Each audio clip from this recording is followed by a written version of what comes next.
So right now guys, we're here at the Sonora Garden Residences, Las Piñas City.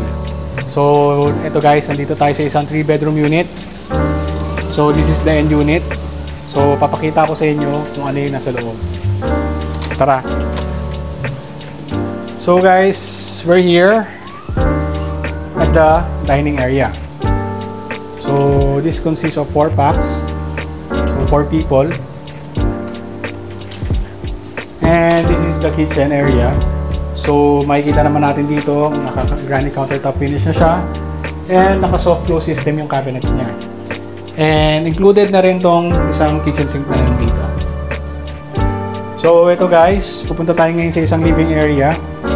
So yung living area niya, nandito. So it has an access also to the balcony. And meron din tayong TV set. So nandito na yung entertainment area natin, what I mean.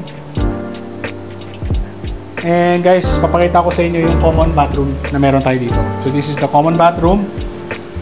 Kasama na yung lavatory, toilet, and the shower set.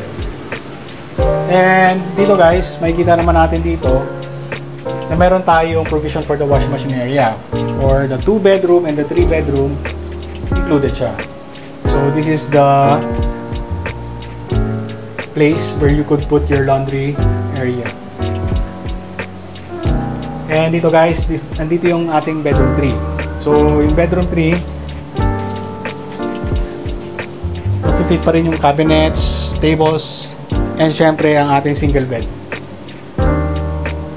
And here guys, yung bedroom 2 natin, which is ginawa niyang or kinonvert niya into office.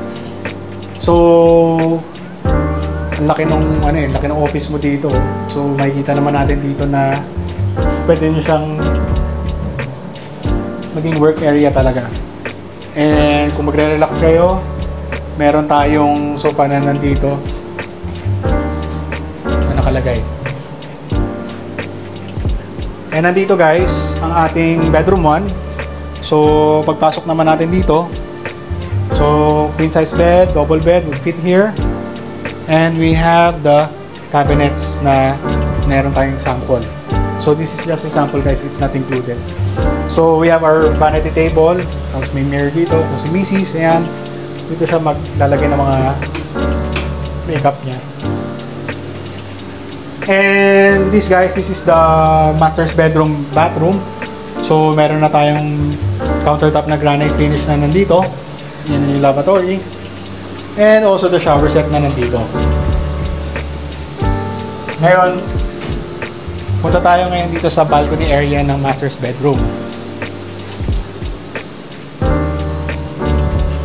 So, ang access ng balcony nandito kay bedroom 1 or kay master's bedroom. So, this balcony is consist of 7 square meters. So, lahat ng mga aircon natin are window type.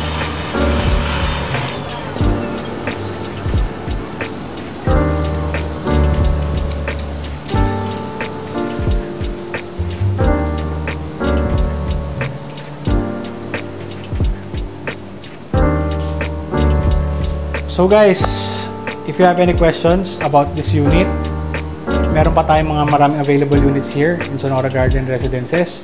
So papakita ko ang ating contact details na nandito. So it's Mike Page Property by DMCI Homes. And please do subscribe also on my YouTube channel para makip update kayo sa mga bagong project update na meron tayo kay DMCI Homes. And guys, please do not hesitate to ask. Pwede tayo magpa-schedule, lalo na kahit nasa ibang bansa kayo, pwede ako mag-set ng Zoom meeting. And nandito rin ang aking contact details under the description of this video. So it's me, Michael Bernales of Page Property once again. Maraming salamat guys, and have a great day ahead, and God bless.